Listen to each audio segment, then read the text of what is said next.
Então, pessoal, hoje vamos tratar de acordo de não persecução penal e acordo de não persecução civil. São temas novos trazidos pelo chamado pacote anticrime, ou Lei 13.964 do finalzinho de 2019, que certamente vai cair muito em prova e que certamente pode causar muitas dúvidas.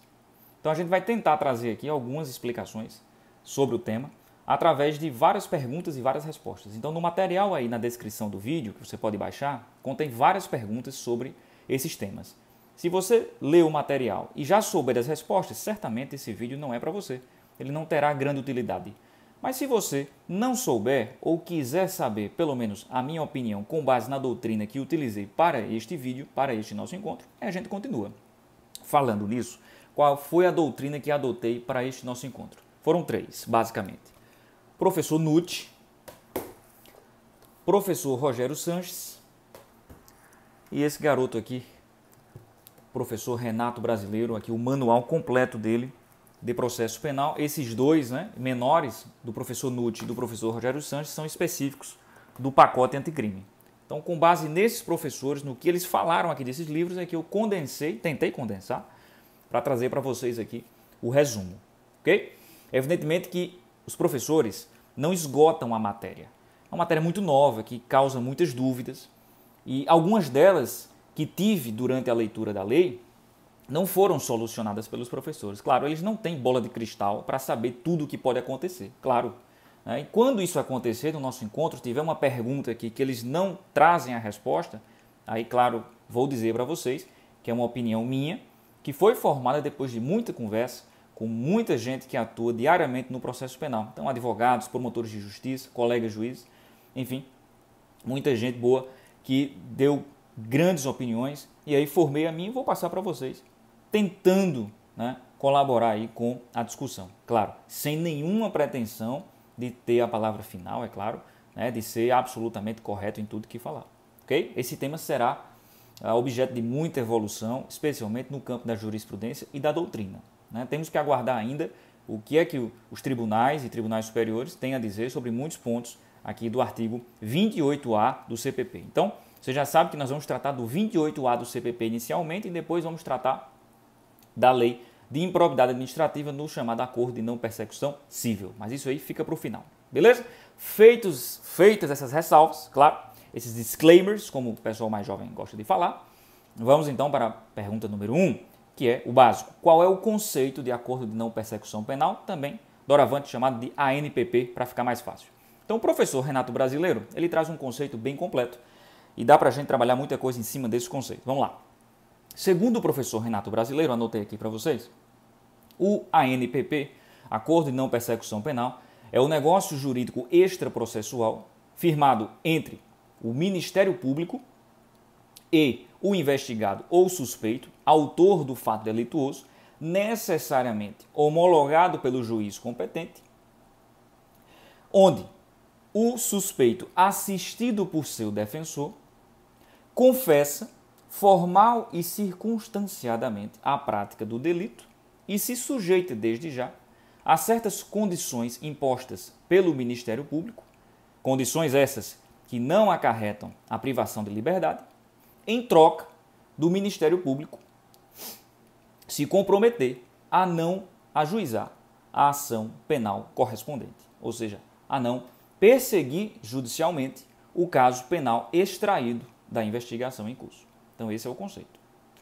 Então, nesse conceito, pessoal, eu destaquei aqui alguns pontos. Primeiro, segundo o professor Brasileiro, é o acordo celebrado entre o Ministério Público e o autor do fato delituoso.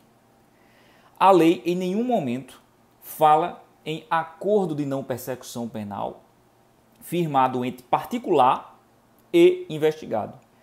Então, daí a primeira questão, quer dizer que o ANPP só para ação penal pública, na ação penal privada não tem? Esse é o primeiro questionamento. Esse é um primeiro questionamento interessante que a gente pode fazer. Então, pela lei, qual é a resposta? Pela lei, não. A lei em nenhum momento trouxe essa possibilidade. Sequer fala. Então, uma resposta seca, com base na própria lei, seria negativa, na minha ótica. Mais uma vez, essa pergunta não está trazida nos livros que li. Mas a lei não fala. Então, numa prova de concurso, eu seguiria a lei nesse momento. Não há jurisprudência sobre o tema, portanto, se a lei não fala, nós não podemos inferir, pelo menos para concurso, que é possível o ANPP em ação penal privada. Até porque, mesmo para aqueles que entendem ser possível e acreditem há quem entenda ser possível. E aí, muito respeitável essa opinião, claro. Pelo princípio da isonomia, né? Seria um princípio aqui invocado por essas pessoas que entendem que é possível o ANPP em ação penal privada. Mas acho muito difícil isso acontecer porque existe um prazo, né? Existe um prazo decadencial de 6 meses e o acordo é celebrado antes da denúncia e, no caso, antes da queixa. Então, acho muito difícil acontecer na prática, mas pode, em tese, pode acontecer.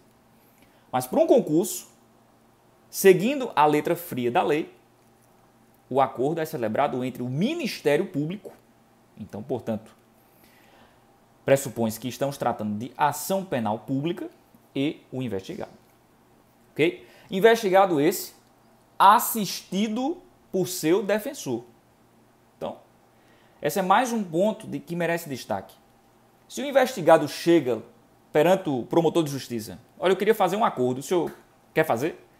A primeira coisa que o promotor tem que ver é se ele está assistido pela defesa técnica. Se ele não estiver, meu amigo, não quero nem conversa com você.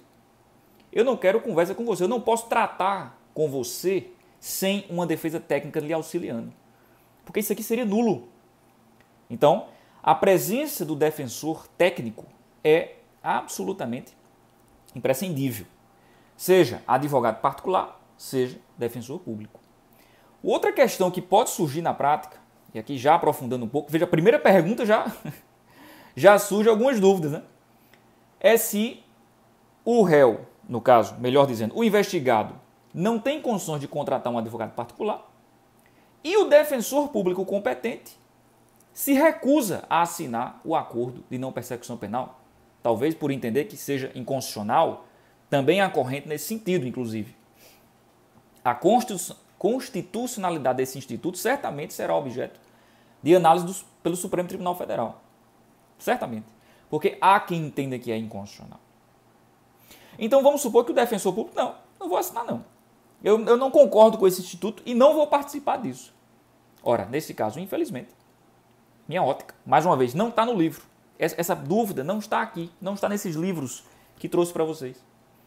Mas é lógico que se não há defesa técnica, não pode haver o acordo de não persecução penal, cabendo ao promotor denunciar, caso esteja convencido, evidentemente, que há suporte probatório para sustentar a denúncia.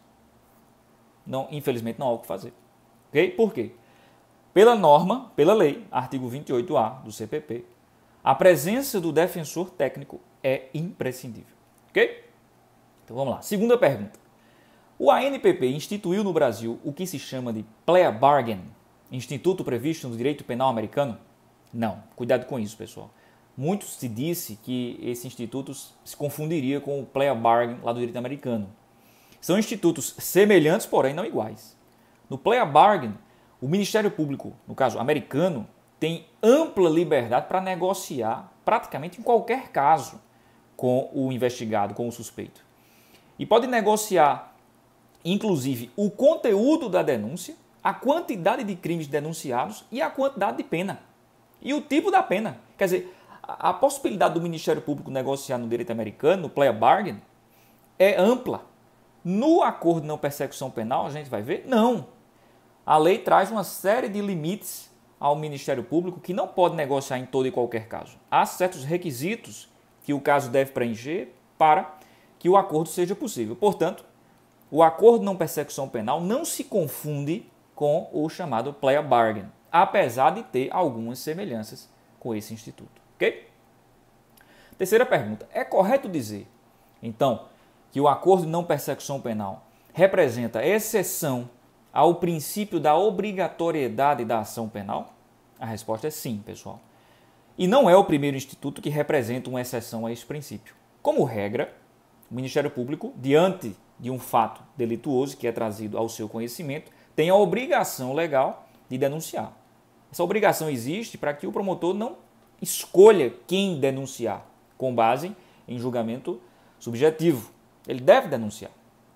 Mas em alguns casos, a lei permite que ele não denuncie, que ele busque a proteção do bem jurídico tutelado de outra forma. A gente vai chegar na próxima pergunta, inclusive, sobre isso. E aí sim, nós estamos diante de exceções ao princípio da obrigatoriedade da ação penal.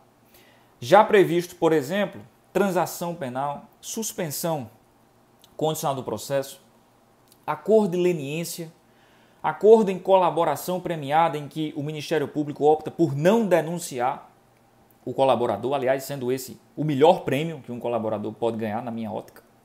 Então, esses institutos que já existiam antes do pacote anticrime já previam exceções ao princípio da obrigatoriedade da ação penal. Esse aqui é só mais um. Então, o ANPP é só mais uma exceção do princípio da obrigatoriedade da ação penal. Aqui estamos diante, então, do princípio da oportunidade regrada. Oportunidade porque não é obrigatório e é regrado porque a gente viu vai ter alguns requisitos que o caso concreto deve preencher para que seja oportunizado o acordo de não persecução penal. Beleza. Então, quarta pergunta. Alguma doutrina, e aqui o professor Renato Brasileiro traz essa doutrina, entende que o acordo de não persecução penal pode funcionar como uma espécie de diversão. E o que isso significa? Eu, quando li, também achei um pouco estranho. Se você também achou estranho, saiba que eu também. Diversão. Esse termo significa, nesse contexto, que o Ministério Público buscará a tutela do bem jurídico protegido de uma forma diversa da ação penal. Por isso o nome diversão, que vem de diverso. Diverso de quê? Da ação penal. Ok? Então, esse é o conceito trazido de diversão, nesse contexto, pelo professor Renato Brasileiro. Pode cair em prova, é uma pergunta um pouco mais sofisticada, mas vai que seu examinador gostou, né? Então, achei por bem aqui trazer para vocês. Então, pergunta número 5. É correto dizer que cabe acordo de não persecução penal apenas no bojo de investigações promovidas pelo próprio Ministério Público? Não, pessoal. Absolutamente. O acordo de não persecução penal cabe em investigações presididas tanto pelo próprio Ministério Público quanto pela autoridade policial. Se assim não fosse, teria pouquíssima utilidade esse instituto, porque a grande maioria das investigações são presididas pela autoridade policial. O Ministério Público normalmente investiga crimes contra a administração pública, crimes mais específicos. Mas o grosso, quem toca, é a autoridade policial. Portanto, o ANPP cabe tanto para procedimentos investigatórios no âmbito do Ministério Público, como procedimentos investigatórios policiais. Claro, estamos falando aqui de inquérito policial. Ok? Então vamos lá. Pergunta número 6. Essa aqui tem polêmica. Até que momento poderá ser proposto o acordo de não persecução penal? Existe um marco em que o Ministério Público não mais pode oferecer essa proposta? Bom, pela lei, pessoal, é aí resposta de concurso, resposta seca, mais objetiva. Até o oferecimento da denúncia. Resposta é essa. O Ministério Público tem até o oferecimento da denúncia para propor o acordo de não persecução penal. Ofereceu a denúncia, tchau, não pode mais. Essa é a resposta seca, é a resposta da lei. Mas é claro, a gente não vai parar por aqui, né? Veja, aqui temos uma pergunta que pode surgir, mas peraí. Para os processos que já estão em curso, que já teve denúncia, inclusive já teve recebimento de denúncia, pode o juiz e o promotor, no caso, parar o processo para que o promotor ofereça esse acordo de não persecução penal, para que, se o investigado, no caso processado, aceite processá-lo, esse acordo? É possível isso? Há quem diga que sim. Há quem defenda que, como estamos diante de uma norma processual mista, que tem aspectos processuais e aspectos penais, porque se o acordo, já adiantando, se o acordo de não persecução penal for cumprido, o que é que ele traz de benefício para o investigado? A extinção da punibilidade.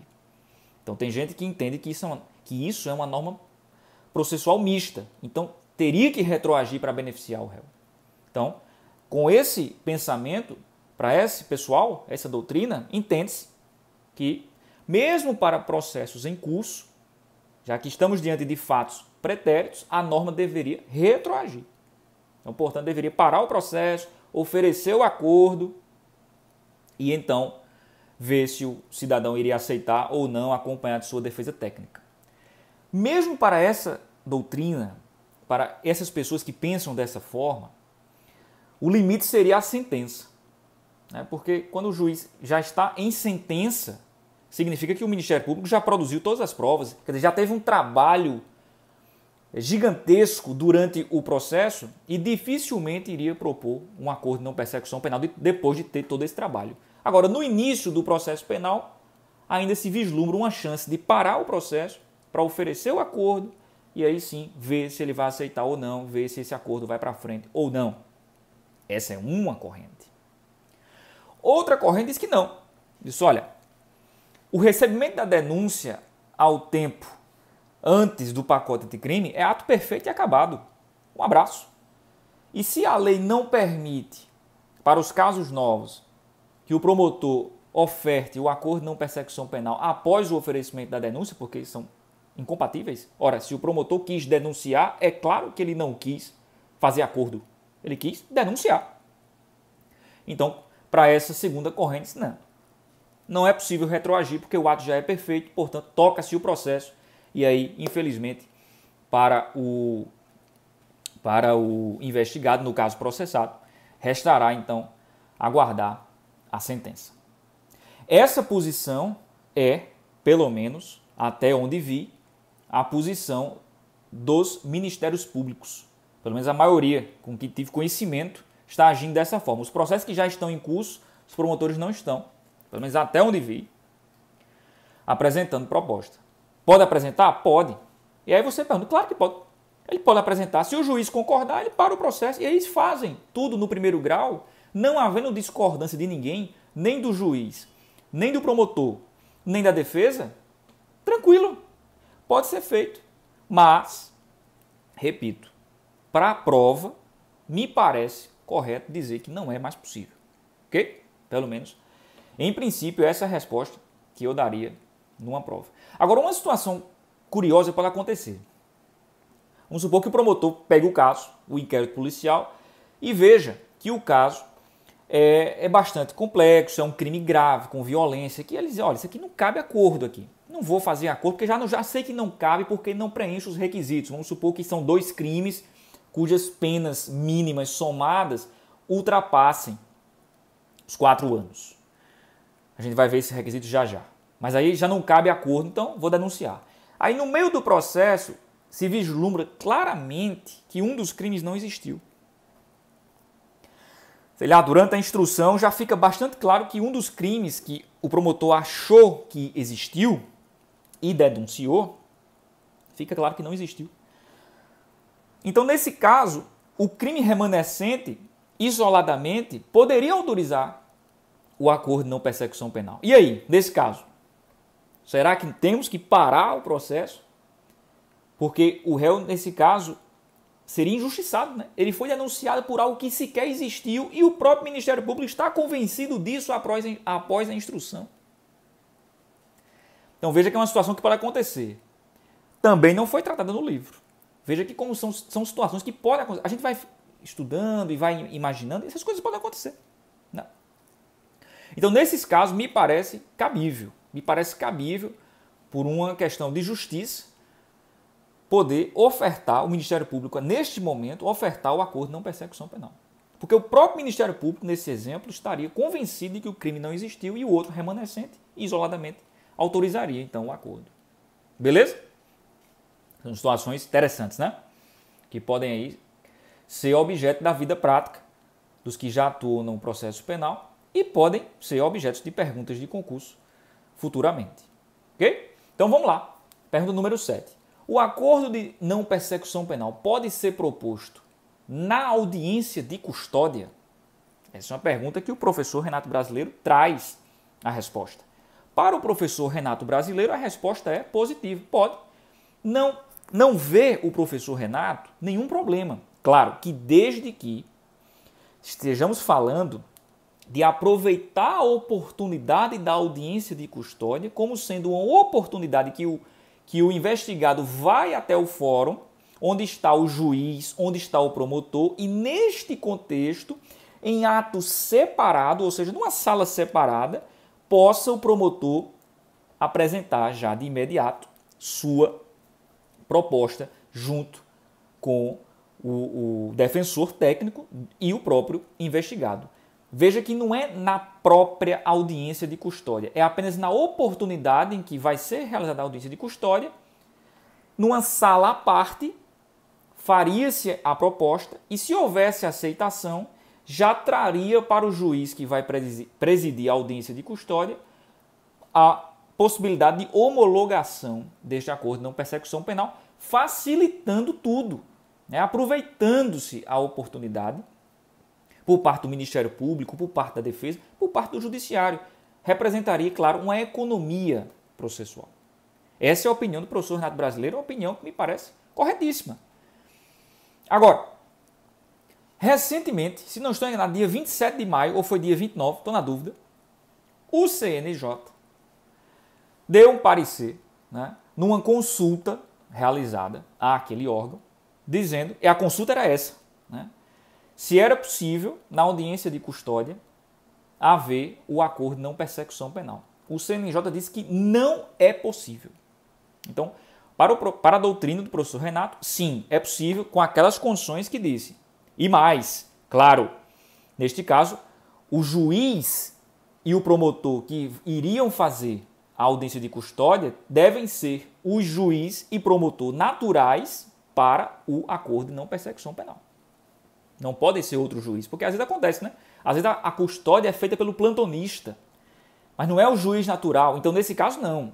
Mas sendo todo mundo competente, sendo todo mundo o órgão natural para avaliar o caso, o professor Renato Brasileiro entende que tranquilo, com aquelas condições, né, de fazer numa sala separada, em atos separados, aproveitando só o momento. O CNJ, recentemente, em consulta realizada, entendeu que não. Agora, na consulta realizada, a magistrada que fez a solicitação, a pergunta dela, pelo que eu entendi da leitura da peça, era justamente o caso em que o juiz da custódia era um e o juiz do processo seria outro. Aí o CNJ disse, não é possível. Então, correto o CNJ, claro, porque os juízes aqui são diferentes. Então, um juiz que vai fazer só a custódia não tem competência para homologar um acordo de não persecução penal, que seria competência deste juiz aqui, por exemplo. Então, correto aí o CNJ. Beleza? Mas, fica aí com essa informação. Vamos lá, pergunta número 8. Veja que já estamos aqui em 23 minutos, é coisa, viu? É coisa, mas vamos seguindo. A gente vai fazer aqui em algumas partes, né, para não ficar muito longo e não ficar um arquivo muito grande, mas a gente vai prosseguir aqui até o fim hoje. Então, pergunta número 8. O acordo de não persecução penal é direito subjetivo do investigado ou ato discricionário do Ministério Público? Em outras palavras, preenchidos os pressupostos para haver o acordo de não persecução penal, o Ministério Público teria a obrigação de propor o acordo ou esse é um ato discricionário do Ministério Público?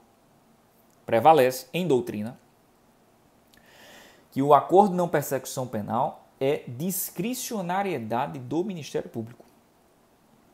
Gente, estamos falando aqui de acordo, de negócio jurídico processual. Apesar de ser feito fora do processo, tem implicações no processo. Então, pode ser considerado um negócio jurídico processual, em sua acepção ampla. Estamos aqui diante de um negócio que pressupõe o quê? Acordo entre as partes. Então, você dizer que o Ministério Público é obrigado a fazer um acordo, a natureza jurídica já deixa de ser acordo. Né? Convenhamos. Então, portanto, entende-se que o Ministério Público não tem a obrigação de propor o acordo de não persecução penal. Porque pode ser que para o Ministério Público aquele acordo de não persecução penal não seja suficiente para proteger o bem jurídico tutelado e não seja suficiente para reprimir a conduta criminosa, não seja adequado ao caso. E é claro que o Ministério Público pode e deve fazer esse juízo de valor como acusação. Ele é o protetor da sociedade. Portanto, esse juízo de valor é feito por ele, pelo Ministério Público, sem problema nenhum. Ok? Então, aqui vigora o que se chama de princípio da oportunidade regrada. O Ministério Público vai ter a oportunidade e não o dever de propor o ANPP, e regrada por quê? Porque tem as regras previstas no próprio parágrafo, nos próprios parágrafos do artigo 28A do CPP. Tranquilo? Então, aí, princípio da oportunidade regrada. Pode cair em prova. Então, pergunta número 9. Então, até coloquei aqui. Se o promotor de justiça, né, membro do Ministério Público, se recusar a fazer a proposta de acordo, o que pode fazer a parte? O promotor pode se recusar? Pode. A gente já viu isso, né? Discricionário. Aí a parte fica, e aí? Eu queria muito fazer um acordo, eu não queria ter um antecedente criminal, eu queria fazer o acordo, eu queria cumprir o acordo, eu estou disposto a confessar, eu cumpro o que o senhor quiser, doutor promotor, mas o promotor disse, não quero acordo com você não, meu amigo. Não quero. E aí? Neste caso, a parte poderá, segundo o parágrafo 14 do 28A, o investigado poderá requerer a remessa dos autos ao órgão superior na forma do artigo 28 do próprio Código de Processo Penal.